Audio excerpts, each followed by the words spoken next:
Hey, sports card fans, it's John, Boggs fan. Hope you're all doing well. When I first started collecting sports cards back in 1978, my primary focus, and the focus I still have today, is on baseball cards. Baseball is the game that I follow the most. I'm more interested in the history of the game, the players, and so on. I'll occasionally watch some football, maybe some NFL, college football, maybe a little college basketball, but just not that into those sports. Baseball is my thing.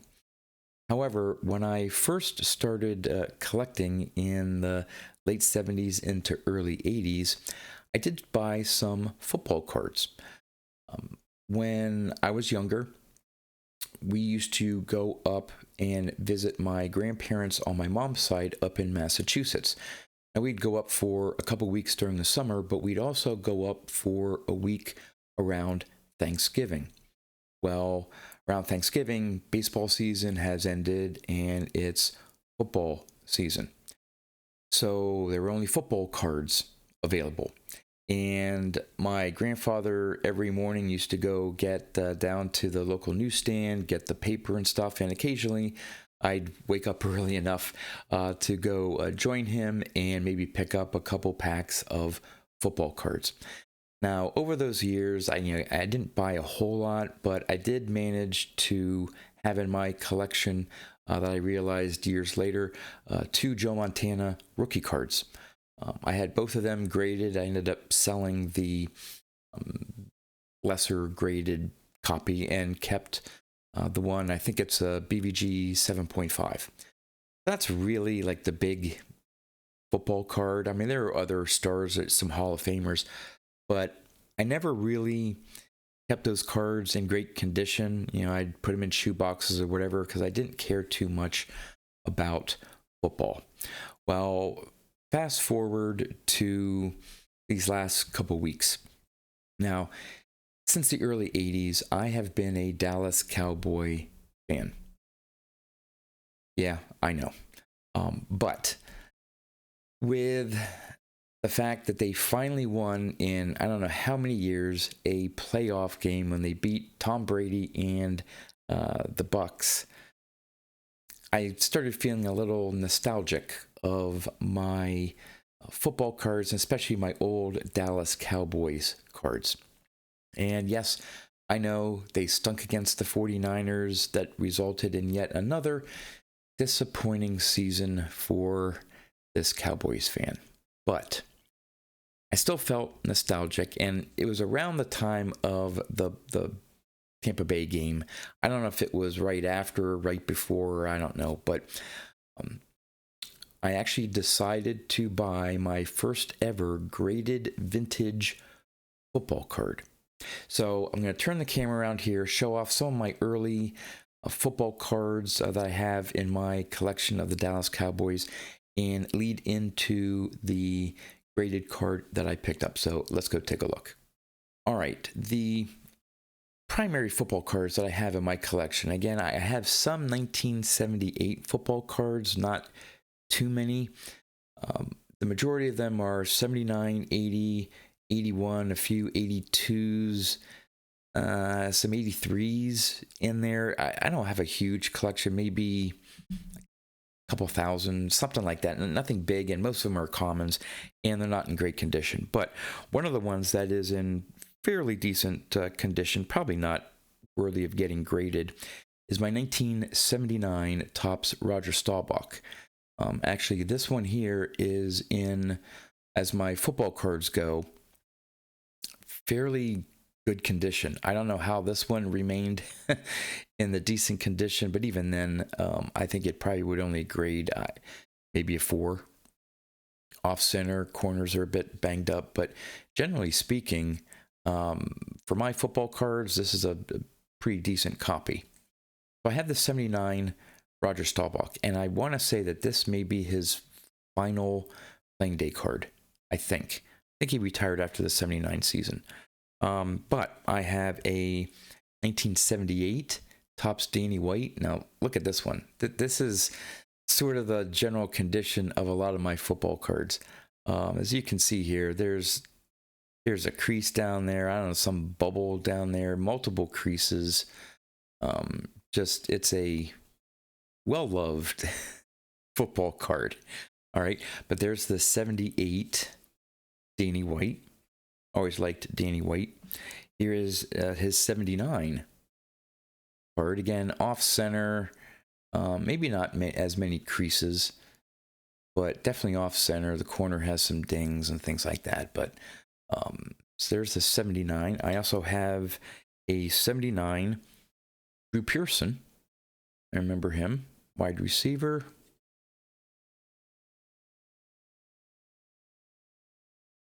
And I have a 1980 Danny White. Again, way off center. Corners are just all banged up. Here's the back of it. I didn't even bother putting in these in penny sleeves because I think they're beyond saving. But and I have a 1981. Again, way off center. I sure picked them, didn't I? Again, these all came from packs. But look at those corners. I mean, way off center. But and I also have a 1981 Drew Pearson.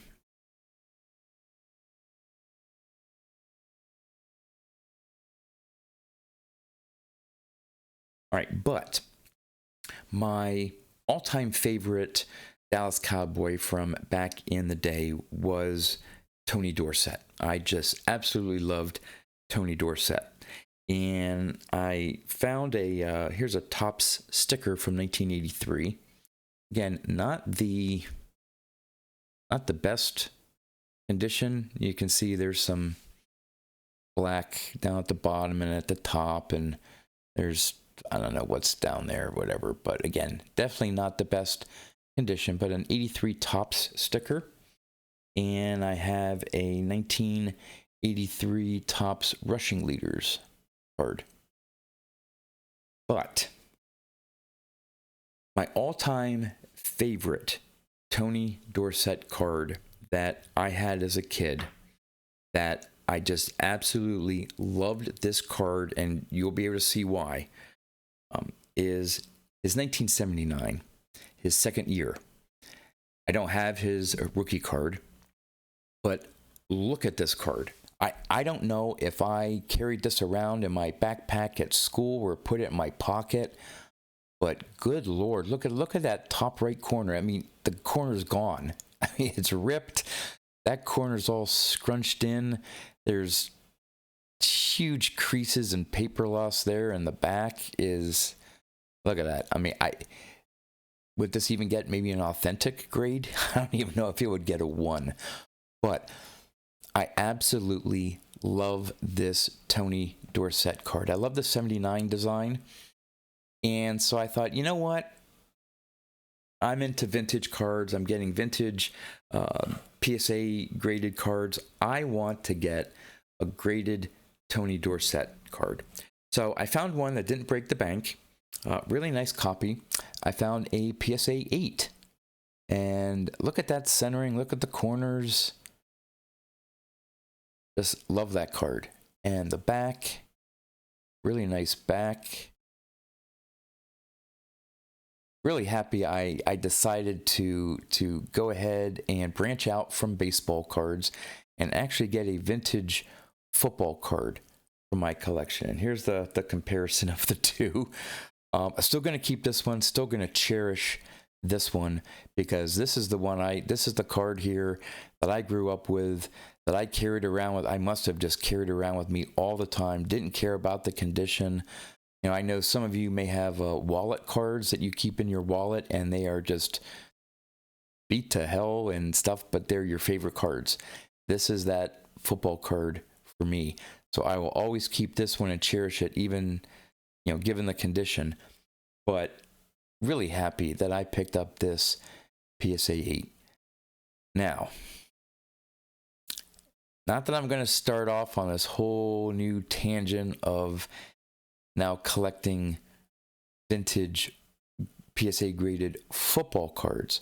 However, I'm seriously contemplating, since I love this 79 design, that it would be really cool to have the Tony Dorsett graded, the Roger Staubach graded, the Danny White, and the Drew Pearson. I think maybe getting all of those in grade, maybe not the PSA 8s, because I already looked up.